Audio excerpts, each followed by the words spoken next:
Welcome to D.Y. Patil College of Engineering and Technology, a trusted destination for engineering, education, and transformative learning. Established in 1984, the Institute has been shaping engineers through quality technical education, building a proud legacy of achievement and trust.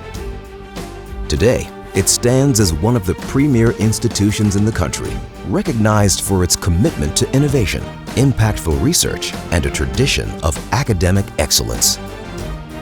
D.Y. Patil College of Engineering and Technology, building engineers for the real world.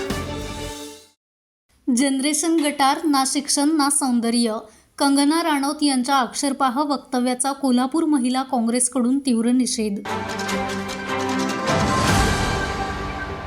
Lok Sabha खासदार आणि अभिनेत्री कंगना राणौत आपल्या बेधडक आणि वादग्रस्त वक्तव्यांमुळे पुन्हा एकदा मोठ्या वादात सापडली आहे.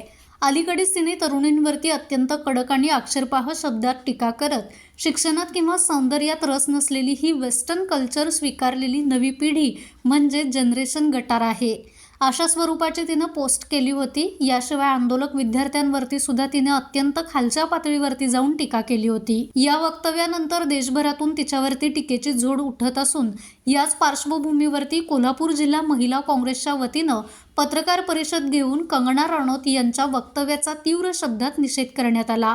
काल संसदेमधल्या खासदार कंगना राणावत यांनी देशातल्या तरुणींच्या वरती जी अतिशय वाईट शब्दामध्ये गरळ ओकली आहे, ज्या शब्दांचा आम्ही उल्लेखही करू शकत नाही, इतक्या नीचपणाने त्या बोललेल्या आहेत, त्या कंगना राणावतांचा सर्व महिला वर्गांतर्फे मी पहिल्यांदा जाहीर निषेध करते.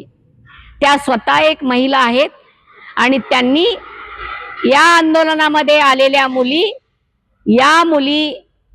स्वतःच्या शरीर विक्रीसाठी आल्या होत्या असा घाणेरडा आरोप त्यांनी केलेला आहे. त्यासाठी कंगना राणावत या स्त्रीला भर चौकात चप्पलनं मारलं पाहिजे, ही माझी भूमिका आहे. येणाऱ्या काही काळामध्येच आम्ही त्यांच्यावरती सामाजिक स्वास्थ्य बिघडवल्या प्रकरणी, महिलांच्या बद्दल अश्लील शब्द वापरल्या प्रकरणी न्यायालयात दाद मागणार आहोत. पत्रकार परिषदेत बोलताना नगरसेविका दीपाली घाटगे म्हणाल्या की भारतातील लोकशाहीनं प्रत्येक नागरिकाला आणि विद्यार्थ्याला आपले प्रश्न शांततापूर्वक मांडण्याचा अधिकार दिलाय. विद्यार्थ्यांनी अत्यंत शांततेत आंदोलन केलं, परंतु त्याला वेगळं स्वरूप देण्याचा प्रयत्न केला गेला.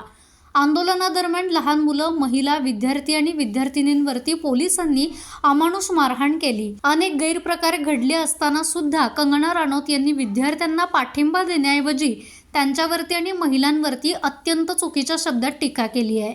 त्यामुळे राणौत यांनी केलेल्या या वक्तव्याचा आम्ही तीव्र निषेध करतो आणि त्यांच्या विरोधात गुन्हा दाखल करून न्यायालयात दाद मागणार आहोत. कंगना राणौत यांनी त्वरित माफी मागावी, अन्यथा हे आंदोलन अधिक तीव्र केलं जाईल, असा इशारा सुद्धा यावेळी महिला काँग्रेसतर्फे देण्यात आलाय. या पत्रकार परिषदेस भारती पवार, नगरसेविका अरुणा गवळी, सुषमा जरग, ऋग्वेदा माने, दीपाली घाटगे, स्वाती कांबळे, पुष्पा नरुटे, शुभांगी पाटील यांच्यासह अनेक महिला पदाधिकारी आणि नगरसेविका मोठ्या संख्येने उपस्थित होत्या. माझा महाराष्ट्र न्यूज, कोल्हापूर.